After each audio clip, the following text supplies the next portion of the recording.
tal? Muy buenas noches, sean todos bienvenidos. Esto es FETV Diario, una manera diferente de mantenerse informado. Les saludamos con mucho gusto a Adaluz Sanjur y Lourdes Rivera. ¿Qué tal, Adaluz? Buenas noches, Lourdes. Buenas noches, amigos televidentes. Vamos de inmediato con los titulares. Estos son los titulares para hoy miércoles 17 de enero. Precio del combustible sigue en aumento. Subcomisión de Comercio debate la importación de vehículos usados a Panamá. La Autoridad del Tránsito se mantiene firme en su decisión de regular las plataformas tecnológicas de transporte. En las internacionales, helicóptero del ejército colombiano sufre un presunto accidente. Tribunal militar israelí decidió mantener en prisión a la joven palestina de 16 años, acusada de provocar a 2 soldados israelitas. Esto es FETV Diario. Transportistas de los buses tipo nevera que ofrecen servicio en los corredor norte y sur piden a las autoridades no sacarlos de circulación, ya que es su única entrada de dinero. Hoy los transportes de dichas rutas amanecieron en sus patios tras la medida anunciada por la Autoridad de Tránsito y Transporte Terrestre de aplicar sanciones y llevar con grúas a los buses que salgan a prestar el servicio y que no cuenten con el certificado de operación. Ante esta situación, han estado solicitando una prórroga, ya que muchos de ellos tienen compromisos financieros.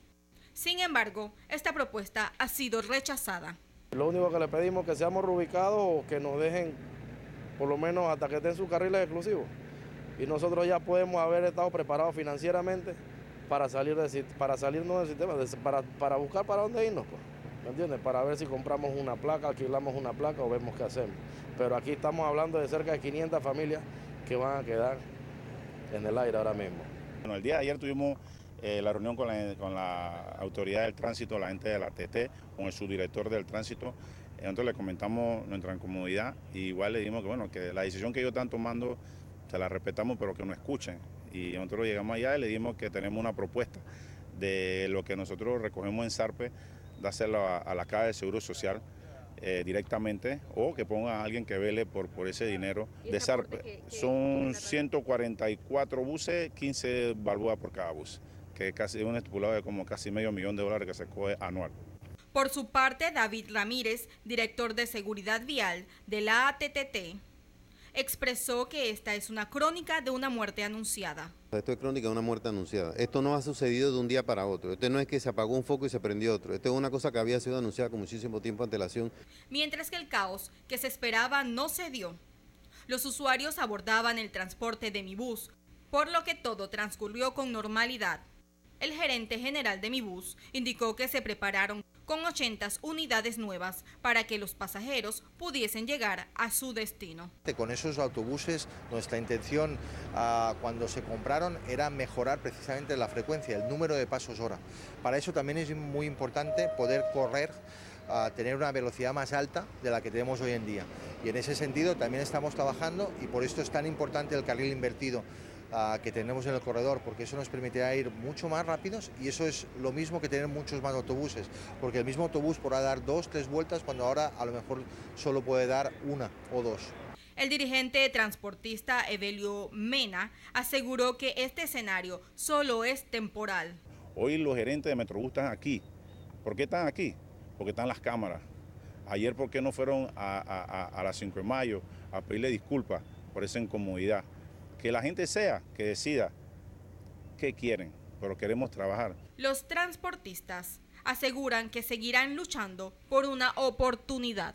Con cámara de José Pérez, Jennifer Sanjur Padilla, FETV Diario.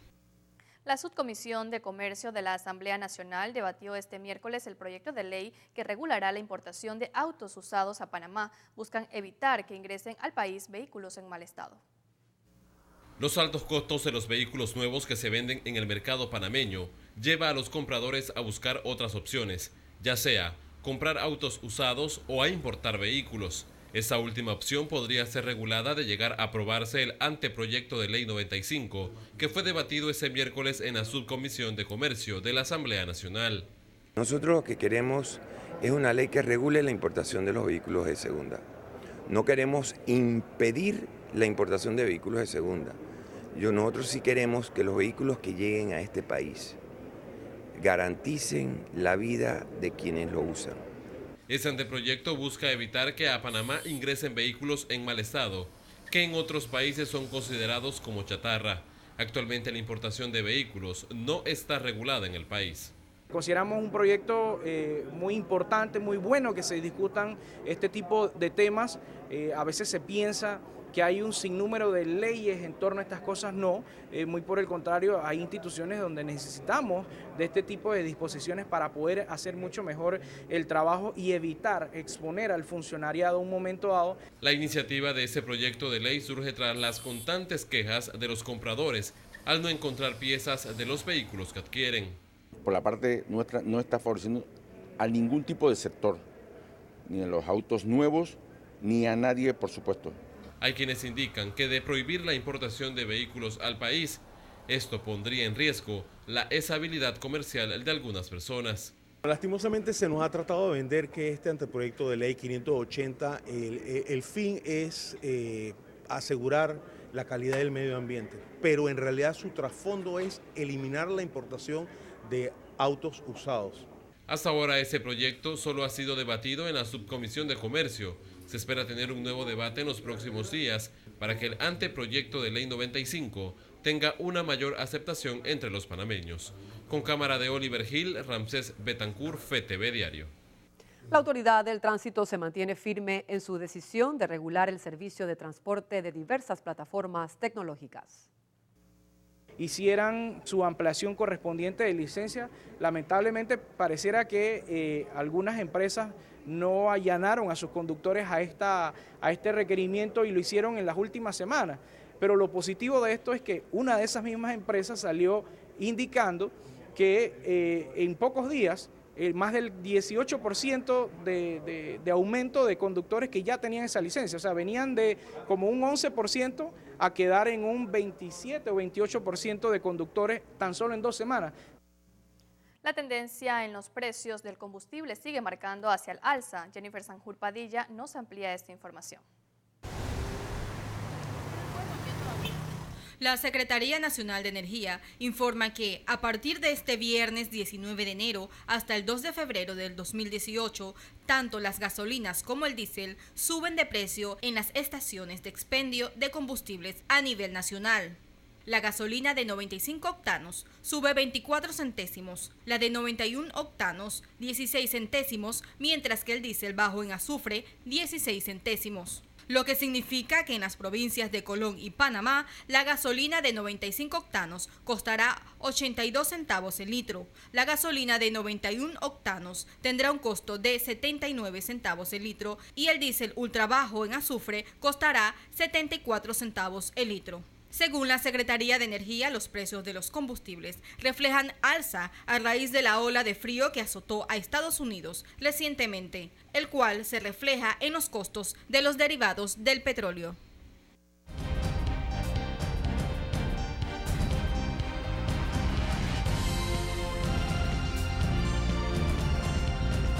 Le damos la bienvenida al profesor Edwin Cabrera con el análisis de hoy referente al caso del asesinato del ex policía venezolano Oscar Pérez en operativo de captura. Buenas noches, profesor Cabrera. Buenas noches, Lourdes. Buenas noches, Ada. Buenas noches, amigos televidentes.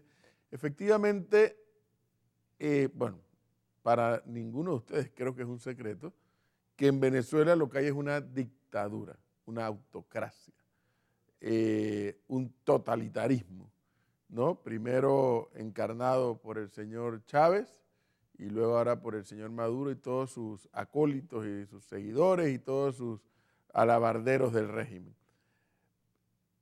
Y uno tendría que decir, bueno, ese es un problema que los venezolanos tienen que resolver, como en efecto es así. Pero ojo con algo, el tema de derechos humanos no tiene frontera, no tiene nacionalidad, y ya no solamente el tema de derechos humanos en sí mismo, sino el respeto a la vida, el respeto a la vida. Y es que estas dictaduras lo que menos tienen es respeto, y menos aún cuando se trata de la vida de adversarios políticos u opositores. ¿O acaso que esto Esto de Oscar López y el resto de los que capturaron no es algo, proporciones guardadas, claro está, parecido a lo que hizo Fidel Castro en Cuba, que fue matando a todos aquellos que se le opusieron, incluso en algunos casos que eran parte de su propio régimen. Pero un momento, pero si aquí en Panamá lo vivimos también el 3 de octubre, cuando hubo un intento de golpe y entonces se da la masacre de Albrook, un intento de sacar a Noriega, más que de golpe, de sacar a Noriega. ¿Qué ocurre acá? Acá estos opositores se habían organizado, se estaban reuniendo, dijeron que se iban a entregar y a pesar de ello los han matado. Ya esta noche o esta tarde habló la madre del señor Oscar Pérez, porque fíjese usted lo perverso que son estas dictaduras. No solamente matan a sus adversarios, sino que además le niegan a sus familiares la entrega del cadáver, de los cadáveres. Eso, si los venezolanos tienen que resolver su problema, y es cierto, no es menos cierto que Latinoamérica no se puede quedar mirando para otro lado, como miró para otro lado cuando Cuba, a principios de la década de los 60 del siglo XX. No es la misma época. Y cada vez la interrelación entre los países, y muy particularmente los países latinoamericanos, es más necesaria y hay que fortalecerla más. Pero lo cierto es que yo no entiendo cómo Latinoamérica, que cada día trata de consolidar más y más su democracia, puede seguir conviviendo con esta dictadura venezolana. Bueno, y como es de esperar, a esta hora por lo menos, o hasta esta hora de este día, todavía la Cancillería panameña, el gobierno de la República de Panamá, no ha dicho ni esta boca es mía por lo ocurrido en Venezuela. Eso no puede ser. Tenemos que ser solidarios en lo que a democracia se refiere. Tenemos que ser solidarios en cuanto al respeto a la vida se refiere. Y cuando una persona la mata un régimen dictatorial, hay que levantar la voz de alerta. Y no a una, aquí son varios los muertos. Hay que levantar la voz de alerta, hay que cuestionar, hay que criticar, hay que execrar ese tipo de dictaduras de Latinoamérica. Pero hasta ahora, bueno, no solamente Panamá, hay una cantidad de países de la región que no han dicho nada. Los señores se entregaron, sí es cierto que eran opositores y sí es cierto que hubo el intento de alzarse en armas, sí es cierto. Pero los señores dijeron, bueno, está bien, aquí estamos, nos entregamos. Y lo que han hecho es matarlos. ¿Cómo puede Panamá tener relaciones con ese tipo de gobierno? Es la pregunta que yo me vengo haciendo, no desde ahora, desde la época de Chávez. Porque tener relaciones con ese tipo de gobiernos implica que entonces les tenemos que aceptar sus embajadas aquí. Y como tienen sus embajadas aquí, esas son cabezas de playa para ese tipo de regímenes. Entonces, ¿hasta cuándo el resto de Latinoamérica, y en el caso nuestro Panamá, va a estar en esa actitud temblorosa, en esa actitud cobarde de ya no solamente sacarlos de los organismos regionales? Yo creo que hay que evaluar seriamente romper relaciones con esos tipos de regímenes, porque como hay quienes dicen, no, es que no podemos estar metiendo en esos problemas, que es un problema de los venezolanos. Bueno, pues que lo resuelvan los venezolanos, pero mientras tanto no podemos tener relaciones diplomáticas ni de ningún tipo con esos gobiernos. Son dictaduras asesinas.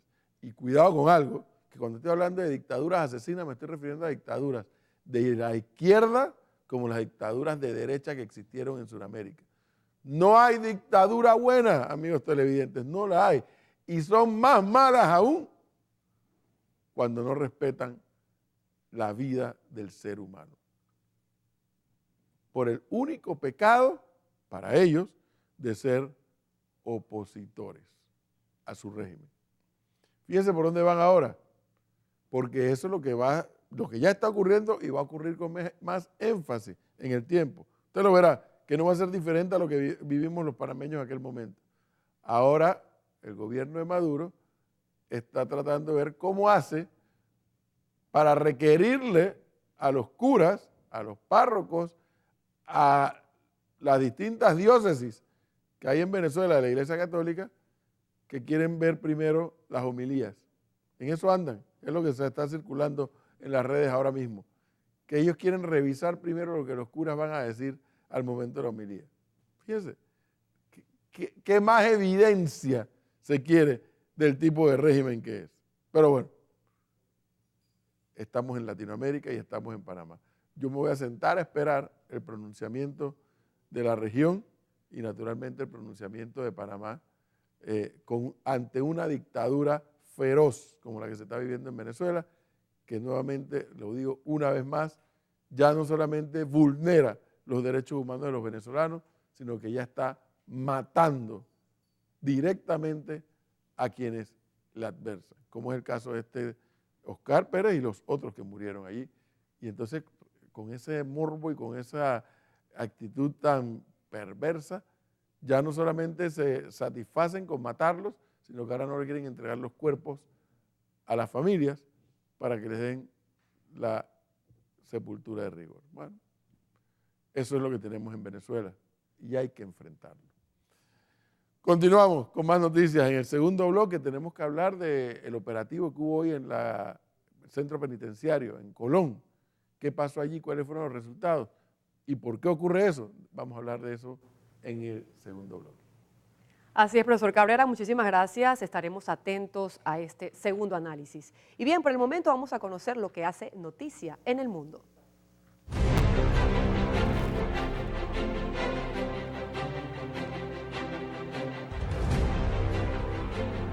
Iniciamos en Israel, donde un tribunal militar decidió mantener en prisión a la joven palestina de 16 años, Ahed Tamimi, acusado de provocar con golpes a 2 soldados israelíes.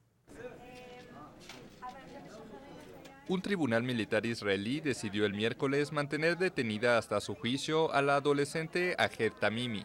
La joven fue arrestada el 19 de diciembre tras difundirse un video en el que le pegaba a 2 soldados de Israel.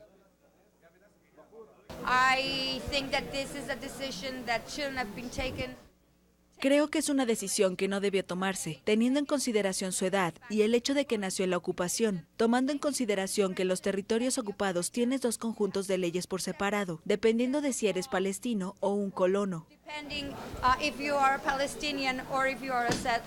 La abogada de la adolescente de 16 años espera convencer a la corte de que sea liberada cuando comience el juicio el 31 de enero. En un video que dio la vuelta al mundo se ve a Ahed Tamimi junto a su prima Nur de 20 años empujar a 2 soldados israelíes, darles patadas y golpes el 15 de diciembre en Cisjordania, territorio ocupado por el ejército israelí desde hace más de 50 años. Los soldados se mantienen impasibles ante lo que parece más una provocación que la voluntad de hacer daño. El video convirtió a Tamimi en un ícono del compromiso contra la ocupación israelí. Los partidos independentistas catalanes lograron hoy miércoles la presidencia del Parlamento tras un acuerdo entre Esquerra Republicana y Juntos por Cataluña. Los partidos independentistas consiguieron el miércoles la presidencia del Parlamento catalán en la sesión constitutiva de la Cámara. Queda entonces proclamado el señor Roger Torrent como el presidente del Parlamento de Cataluña. La elección de Torrent de Esquerra Republicana surgió de un pacto de ese partido con la lista de Carles Puigdemont, Juntos por Cataluña, que incluye también un acuerdo para investir a este último como presidente regional, pese a que se encuentra en Bélgica. Para ello, los independentistas necesitan controlar la mesa del Parlamento, que debe permitir una investidura telemática no contemplada en el reglamento y discutida por los juristas de la Cámara y el gobierno español. El Parlamento tuvo el miércoles 8 escaños vacíos, correspondientes a los diputados secesionistas que están encarcelados en el exterior. 3 de ellos, en prisión preventiva en Madrid, pudieron delegar su voto en otros compañeros, como sugirió el juez que instruye la causa, pese a que 2 grupos opositores a la secesión se opusieron a la medida. Un helicóptero del ejército colombiano sufrió un presunto accidente en una zona rural del norte de Colombia que le costó la vida a sus 10 ocupantes. Un helicóptero militar de fabricación rusa cayó a tierra el martes en el noroeste de Colombia y sus 10 ocupantes murieron. El aparato, un Mi-17, se precipitó cuando trasladaba personal de la aviación del ejército entre los municipios de Caucasia y Segovia, en el departamento de Antioquia, en el norte del país. Yo vi pues que oímos el ruido del helicóptero encima de la casa, tipo 8 de la mañana, 8:15, era más o menos. Estaba el clima muy ennublinado, el helicóptero no se veía encima de nosotros y yo pensé que nos iba a caer encima. Le dije a la mujer, salite para afuera que el helicóptero nos cayó encima. Siempre nos salimos para afuera, el helicóptero dio un giro raro hacia la derecha, hacia allá, hacia el cerro. Y cuando vimos fue el impacto y la explosión, ¡tum! Y se cayó el helicóptero. Las autoridades iniciaron una investigación para determinar la causa del siniestro, que tuvo lugar en un paraje rural donde operan grupos narcotraficantes y rebeldes del Ejército de Liberación Nacional. Al momento del presunto accidente se registraban chubascos y había nubosidad. El gobierno del presidente Nicolás Maduro anunció que el ex policía Óscar Pérez, acusado de terrorista, falleció junto a 6 hombres de su grupo en un operativo de captura realizada a las afueras de Caracas. Los fallecidos fueron identificados como... El ex policía Óscar Pérez, protagonista en 2017 de un ataque contra edificios gubernamentales en Caracas, murió en la operación de captura del lunes. El anuncio fue hecho por el ministro del Interior, general Néstor Reverol, quien incluyó a Pérez en un grupo de 7 fallecidos a los que calificó de terroristas. Agregó que otros 6 integrantes del grupo, 4 hombres y 2 mujeres, fueron detenidos. En la operación murieron 2 policías y 8 resultaron heridos. Pérez, de 36 años, era el hombre más buscado por las fuerzas de seguridad de Venezuela desde que el 27 de junio sobrevoló Caracas en un helicóptero policial con algunos de sus hombres y lanzó 4 granadas contra el Tribunal Supremo de Justicia. También dispararon contra el Ministerio del Interior. El ataque, que no dejó víctimas, tuvo lugar en medio de una ola de protestas contra el presidente Nicolás Maduro, que dejó unos 125 muertos entre abril y julio de 2017. ¡Viva Venezuela! Y a una semana de enfrentar el juicio de apelación que definirá su futuro político, el expresidente Luis Ignacio Lula da Silva desafió a los jueces a probar su culpabilidad. El expresidente brasileño Luis Ignacio Lula da Silva denunció el martes que es víctima de mentiras, a una semana de un juicio de apelación crucial para su futuro político. Lula fue condenado en julio a 9 años y medio de prisión por el juez anticorrupción Sergio Moro, pero quedó en libertad hasta el veredicto del 24 de enero, donde podrá ser absuelto, detenido o autorizado a hacer campaña política. Incluso existe la posibilidad de que se planteen nuevas instancias judiciales.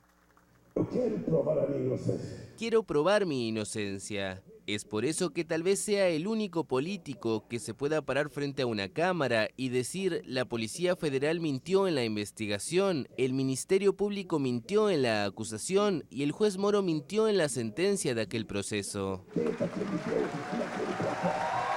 El exmandatario de 72 años es acusado de haberse beneficiado de los favores de la constructora OAS, que le habría donado un apartamento triplex a cambio de la obtención de contratos para la empresa petrolera pública Petrobras.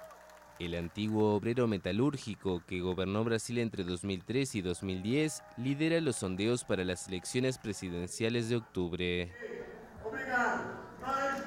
La lucha de poder entre el exmandatario Rafael Correa y el actual presidente de Ecuador, Lenín Moreno, motivó la renuncia de Correa al partido fundado por él, Alianza País.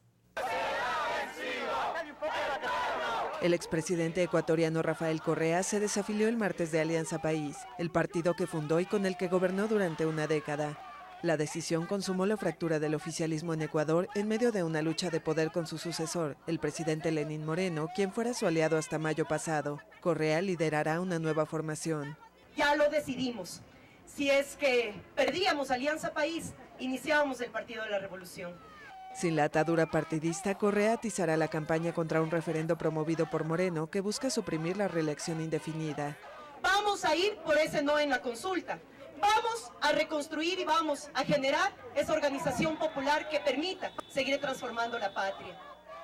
De ganar el sí en la consulta del 4 de febrero, Correa se quedaría sin opciones de recuperar el poder.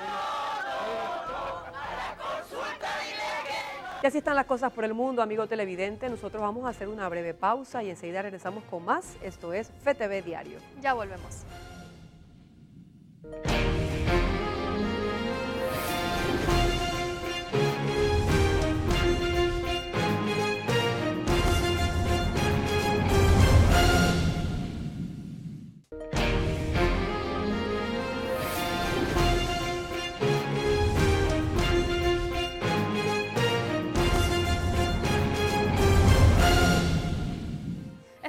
regreso con más de FETV Diario y vamos a pasar de inmediato con las notas eclesiales.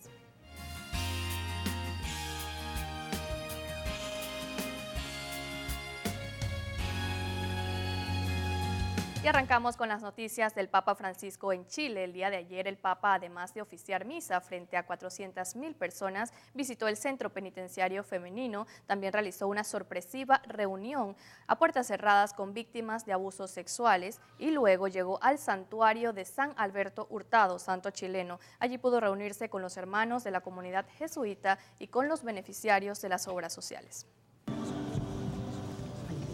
El Papa visitó el santuario de San Alberto Hurtado, donde se encuentra la tumba del jesuita chileno. San Alberto Hurtado fundó los llamados Hogares de Cristo, donde se atiende a personas marginadas. Primero el Papa se reunió en privado con más de 90 jesuitas y después mantuvo un breve encuentro con algunos usuarios y voluntarios de este centro. Francisco bendijo allí las típicas sopaipillas chilenas que le prepararon para la ocasión y que por supuesto degustó.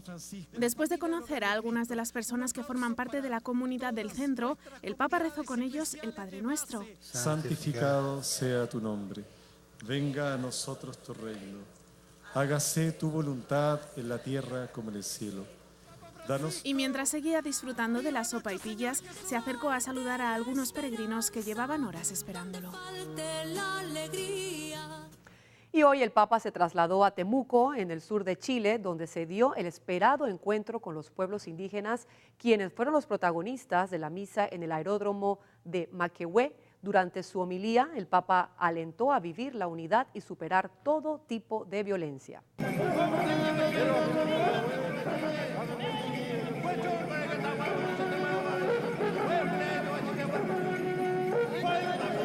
Bien, y después de esta misa, el Papa almorzó con 8 representantes de la comunidad mapuche víctimas de la violencia rural en la región. Luego, el Papa se reunió con los jóvenes chilenos y les invitó a nunca olvidarse de la contraseña que les lleva a conectarse siempre con Jesús.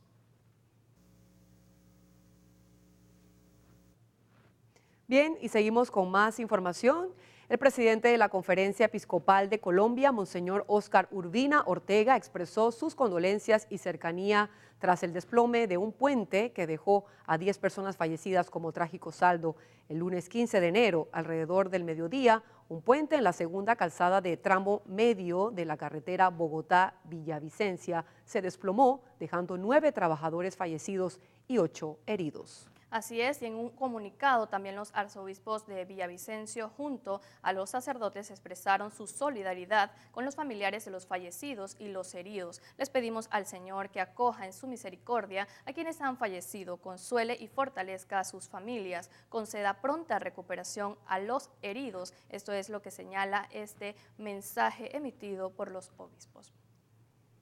Bien, y en otro asunto tenemos que el presidente de Venezuela, Nicolás Maduro, pidió averiguar si unas homilías pronunciadas el domingo en las que se habló sobre la corrupción en el país constituyeron un delito de odio. Por su parte, la Conferencia Episcopal Venezolana ha calificado la denuncia del mandatario como un ataque contra toda la Iglesia Católica.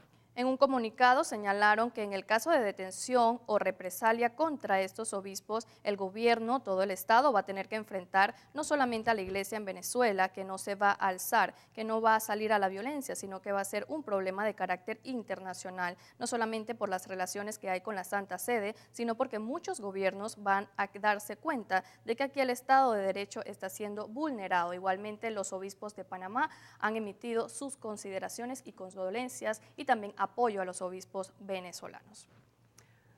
Y en otro tema que ha dado la vuelta al mundo es que los obispos andaluces condenan la imposición totalitaria de la ideología de género por parte del Parlamento andaluz.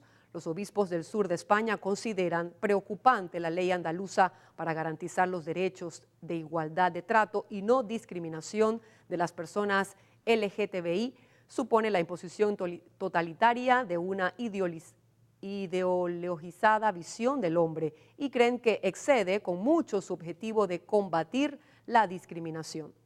Esto ante la aprobación por el Parlamento andaluz de la Ley 8/2017 para garantizar los derechos, la igualdad de trato y no discriminación de las personas LGTBI y sus familiares en Andalucía. A los obispos manifestaron que les preocupa que no se alcance el fin de buscar la igualdad y el respeto de todas las personas.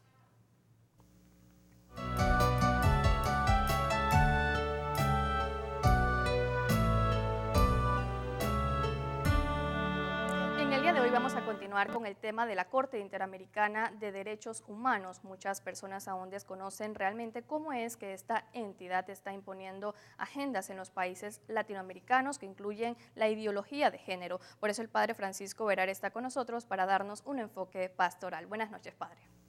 Buenas noches, Adaluz. Buenas noches, Lourdes. Bueno, yo sinceramente no veo por qué debamos preocuparnos por una opinión, un pronunciamiento de la Corte Interamericana de Derechos Humanos. La Corte Interamericana de Derechos Humanos emite una opinión. La Corte Internacional o Interamericana de Derechos Humanos pertenece a la OEA. La OEA y la Corte Interamericana de Derechos Humanos no tiene jurisdicción en ningún país. Ellos pueden opinar, ellos pueden dar un criterio, pero ellos no pueden legislar. Tenemos el órgano ejecutivo, el legislativo, tenemos el órgano judicial. El órgano legislativo es el que hace leyes. Las leyes no las hace una corte interamericana para un país. Ahora, bien bobos, por no decir otra palabra, seríamos nosotros que no dejemos hacer una ley de un organismo que no tiene vela en este entierro, como se dice. Las leyes las hacemos nosotros. Ahora, yo creo que a nuestro país, a nuestros gobernantes, no les conviene en este momento impulsar un proyecto de ley que va a poner en crisis en este momento un país y que de nuevo se va a tirar la gente a la calle y que van a ir en contra precisamente de aquellos que luego están buscando votos, a no ser que quieran impulsar esto para después ver que están con el pueblo. Entonces ya sería una salida política. Pero en este momento tenemos otras cosas más apremiantes que atacar. Está pensando en legalizar matrimonios de homosexuales y de lesbianas, porque el asunto no es solamente legalizar matrimonios de homosexuales y de lesbianas, también es abrir la puerta a pederastas y abrir la puerta a otro tipo de relaciones contra la naturaleza o de orientación incluso maquinista, porque la ideología de género no defiende los intereses de homosexuales y de lesbianas. Lo que está buscando es la imposición de una ideología que va contra precisamente los derechos humanos y los derechos de la familia. Porque las ideologías de género son muchas. Primero había que aclarar esto. ¿Qué entendemos nosotros por una ideología de género? ¿A qué se refiere? ¿Significa defender derechos de homosexuales o lesbianas o significa defender derechos también de proxenetas, defender derechos de pederastas, como se está impulsando en algunos movimientos de Europa donde se está buscando que los menores tengan relaciones con adultos?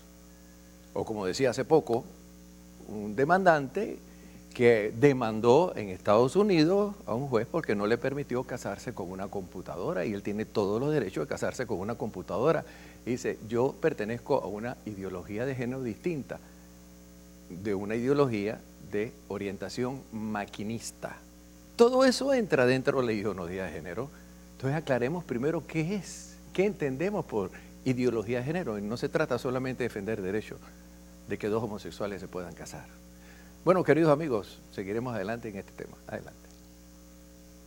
Gracias, padre. Vamos a cambiar de tema. La Comisión de Salud y Desarrollo Social de la Asamblea Legislativa realizó este miércoles el análisis al proyecto de ley 136 que establece disposiciones relacionadas al contenido y divulgación de los productos derivados del tabaco. Establecer licencias para la comercialización de productos derivados del tabaco. Ese número, multas para aquellos establecimientos que incumplan y fábricas que incumplan con la normativa vigente y multas ejemplares.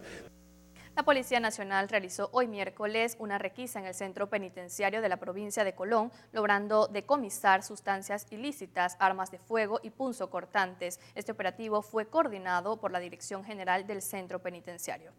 Parte del plan operacional del propio Estado en materia de cárceles, nosotros hemos planificado hoy un operativo aquí en la cárcel Nueva Esperanza.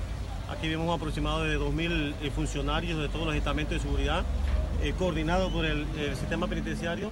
Hemos apoyado en una revisión a lo que es la cárcel en materia preventiva a fin de búsqueda de artículos de peligrosidad y de algún tipo de sustancias y elementos que no son necesarios dentro de la cárcel. El diputado del partido panameñista Gabriel Soto indicó que mantiene su posición en torno a la designación a magistradas a la Corte Suprema de Justicia. Seguir insistiendo en la necesidad de buscar o atender un poco el clamor popular en cuanto a estas designaciones y bueno, esperar qué decidimos como bancada en función de los más caros intereses del pueblo panameño. Bien, con esta información vamos a hacer una breve pausa y al volver tenemos más que contarle porque el profesor Cabrera está preparado con su segundo análisis, Lourdes. Así es, hubo una requisa hoy en la cárcel de Colón, así que estaremos en perspectiva con este tema. Usted siga con nosotros, esto es FETV Diario.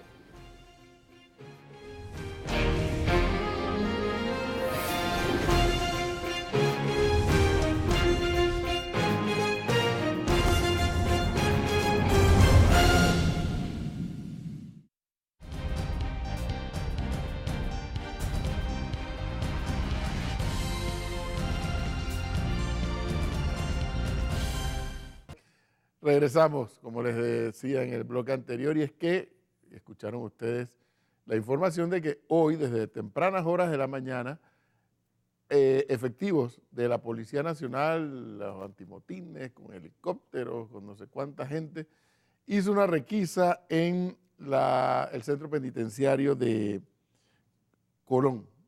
Ese edificio originalmente se llamaba el Cold Storage, cuando era zona del canal. Y cuando revierte y luego entra el gobierno del presidente Endara, alguien o algunos decidieron meter la cárcel allí. Recordemos la cárcel quedaba en el centro de la ciudad de Colón. Bueno, fíjense cuánto tiempo ha pasado de esto, han pasado 20 y tantos años y la cárcel sigue estando allí. El primer tema es que, ¿hasta cuándo esa cárcel allí? Ese no era ese edificio originalmente no estaba concebido como un centro de detención, ni mucho menos, y muchísimo menos de resocialización. Entonces, hemos escuchado gobiernos anteriores que la joya, que la joyita, que la nueva joya, que etcétera, etcétera, etcétera. Y cuando hablamos de la cárcel de Colón, algún día, y ojalá este mismo gobierno se preocupara, o por lo menos dejara las bases sentadas para dar inicio a un nuevo centro penitenciario en la provincia de Colón. Dicho eso, en cuanto a la estructura, en cuanto al edificio, esta noticia la hemos visto con cierta regularidad. Un buen día se aparecen las autoridades de policía, obviamente con las autoridades penitenciarias, y hacen requisa. Y yo escuchaba al comisionado de policía, que entiendo estuvo a cargo del operativo, lo escuché antes de venir para acá, que decía que encontraron armas de fuego, armas punzocortantes, platinas, bebidas fermentadas, celulares, etcétera, etcétera, etcétera. Y la pregunta que siempre nos hacemos todos es, ¿cómo entran todas estas cosas al penal? Que usted me diga las platinas, por lo que yo he escuchado a varios reportes de periodistas, pues ellos la pueden fabricar. Bueno, es la habilidad que tienen. Pero las armas de fuego, explíquenme, ¿cómo pueden entrar? No sé ustedes qué pensarán, pero para mi gusto hay dos formas.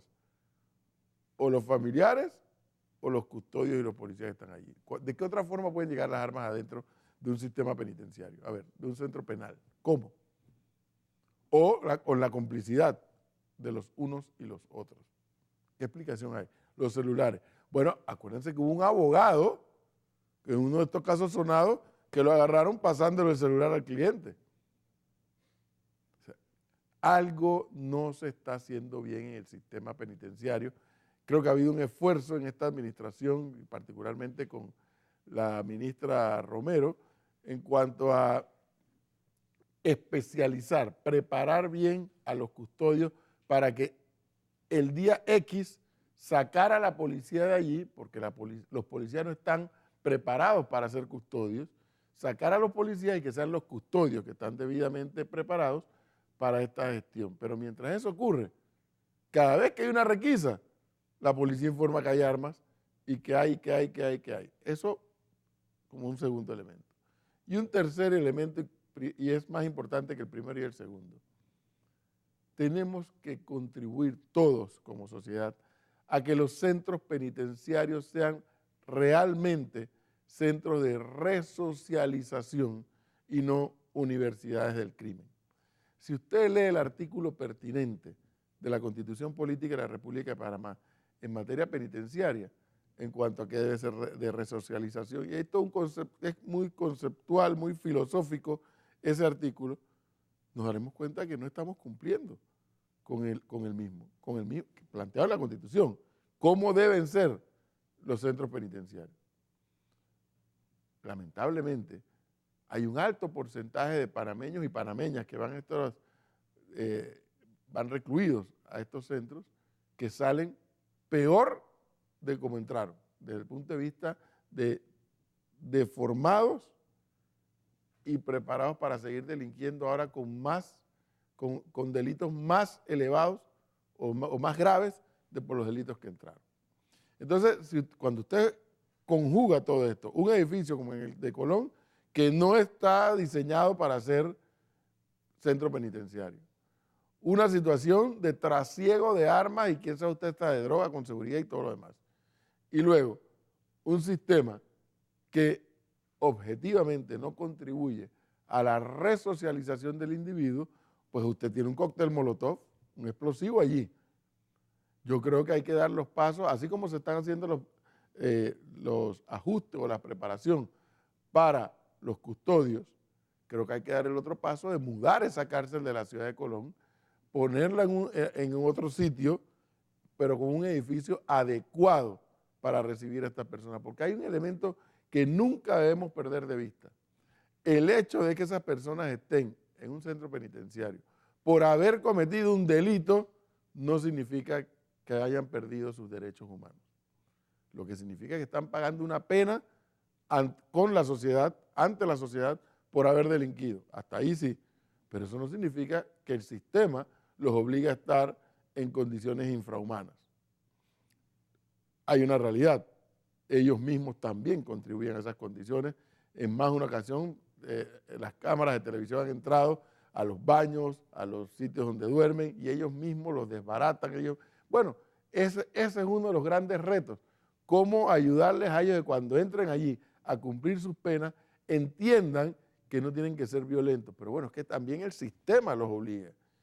Cuando usted está en un edificio que no está diseñado para eso, entonces todo está improvisado. Creo que ya llegó el momento de que en Colón se haga un centro penitenciario adecuado, digno, y cuando digo digno es que considere el ambiente y la dignidad humana con la que deben estar allí los reclusos, pero también llegó el momento de que de una vez por todas le entremos de verdad y de fondo al tema de la resocialización del reo, que es lo que exige el artículo de la Constitución. Ojalá y más allá de las requisas comiencen a tomarse estas decisiones. Pero en fin, continuamos. Ya vienen los deportes con el cumpleañero Santos Cano, que dice él que llegó a la edad de Cristo. Mira qué tipo más tenaz este. Vamos con los deportes.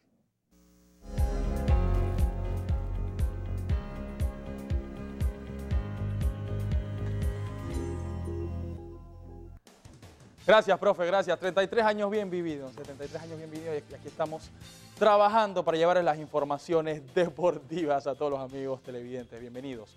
Vamos a comenzar a nivel internacional porque la noticia del día de hoy es el anuncio oficial por redes sociales que ha hecho el hermano de Ronaldinho Gaúcho. Para muchos, el Michael Jordan del fútbol, el que trajo la fantasía, el que cambió el deporte en su totalidad.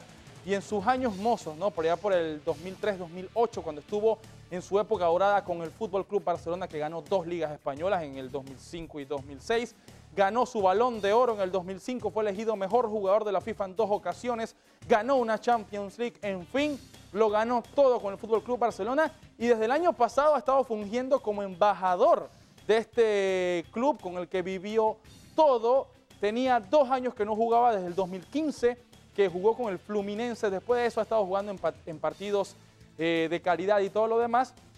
Pero ya a sus 37 años, él mismo ha dicho que ya está viejo para jugar al fútbol. Y durante todo este 2018 no tendrá un partido de despedida, tendrá varios, como lo ha informado su agente y hermano por las redes sociales. Así que se acabó la magia, llegó a su fin. 37 años para Ronaldinho Gaúcho.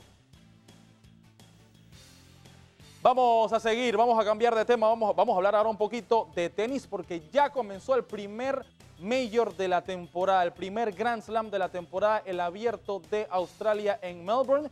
Y tras superar a Víctor Estrella Burgos en la primera ronda, Rafa Nadal venció en segunda ronda al argentino Leonardo Mayer. Leonardo Mayer, que recordamos que el año pasado estuvo que si se retiraba, que si no, por problemas personales, regresó. Dice él que había recuperado la motivación y se enfrentó en Australia al número 1 del mundo, el español Rafa Nadal, que lo despachó en 3 sets. Ellos se habían enfrentado en el Abierto de Estados Unidos el año pasado, por allá por septiembre, y Rafa Nadal había ganado, pero en 4 sets. Había sido un partido mucho más cerrado. Ahora en 3 sets lo ha despachado y ha jugado 6 sets en sus primeros 2 partidos Rafa Nadal, así que sigue con paso firme y perfecto el español, el mallorquín, número 1 del mundo, Rafa Nadal. Así que, oiga, para todos los virriosos del tenis, en las madrugadas se están jugando estos partidos para nosotros acá en Panamá.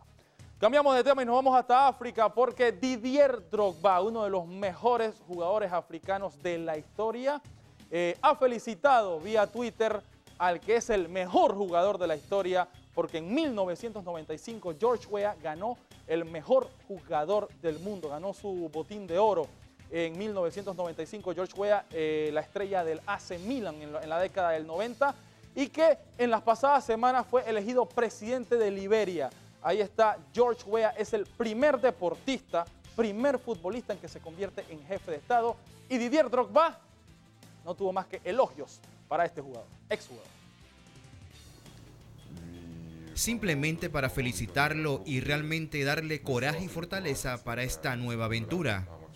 George Weah ha allanado el camino, pero eso no significa que todos los futbolistas quieran convertirse en presidente de la República.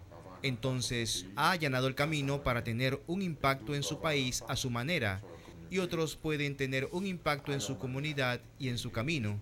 Y creo que lo estoy intentando a mi manera. Tiene todas las credenciales para hablar Didier Drogba porque parte de su fortuna la ha destinado para la pobreza en África, no solo en Costa de Marfil, que es su país, sino en el resto de los países africanos, tal cual como lo hizo George Weah, que ahora es jefe de Estado. Nos vamos ahora a hablar de Corea del Norte y Corea del Sur porque esta semana ha sido histórica. Recordamos que hemos venido hablando de las reuniones que han sostenido tanto Corea del Sur como Corea del Norte para que Corea del Norte participe en los Juegos Olímpicos de Invierno y se ha llegado a una decisión. Atletas de Corea del Norte y atletas de Corea del Sur desfilarán juntos bajo una bandera que se llamará Corea Unificada en los próximos Juegos Olímpicos de Invierno que se van a jugar en Pyeongchang, en Corea del Sur. Recordamos que esta gesta deportiva se va a llevar a cabo del 9 de febrero al 25 de febrero y tendrá la participación de los atletas de Corea del Norte. Así que una gran noticia. La verdad es que el deporte olímpico sigue uniendo a las personas de estos dos países que están en guerra desde 1948. Van a competir juntos bajo una misma bandera. Así que muy bien, por supuesto, aquí les traeremos todo lo que vaya sucediendo para el mes de febrero. Y finalizamos con una lamentable noticia, y es que esta semana también explotó otro escándalo en el deporte, en este caso en el de la gimnasia, y específicamente hablando de uno de los mejores equipos de la gimnasia como lo es Estados Unidos, y es que ya van más de 100 atletas que han acusado al doctor Larry Nassar de abuso sexual y pornografía infantil. En el estado de Michigan ya se le encontró culpable y se le sentenció a 60 años de cárcel. pero obviamente explotó a nivel internacional cuando Simone Biles, la 9 veces ganadora de medallas de oro en los pasados Juegos Olímpicos de Río de Janeiro en Brasil, también testificó diciendo que fue víctima de este doctor. Increíble, más de 100 atletas que ya han dado su testimonio doloroso sobre los abusos sexuales que le habría practicado este señor en los últimos 10 años. Médico del equipo de gimnasia de Estados Unidos. Ya se le condenó a 60 años y se le están imputando otros cargos, así que este señor no va a salir más nunca en la vida de la cárcel en Estados Unidos. Es lo que tenemos en Informaciones Deportivas. Lourdes, chicas. Bueno, muchísimas gracias por tu reporte. Lamentable la información, pero no podemos dejar de felicitarte. Gracias. Que Dios te bendiga, felicidades en tu Muchas cumpleaños gracias, y que sean muchos más. Así es, feliz cumpleaños Santos y bueno, que la Virgen María también te acompañe. Gracias, chicas. Así es. Bueno, hasta aquí las noticias, amigo televidente. Muchísimas gracias por acompañarnos. Antes de despedirnos, Ada Luz, queremos también recordarles que mañana FETV desde muy temprano, desde las 8:30, estará transmitiendo todo lo que tiene que ver con su tercer día del Papa en Chile. Se iniciará desde las 8:30 una misa en Iquique y luego pues en la tarde tiene previsto viajar hacia Perú, Dios mediante.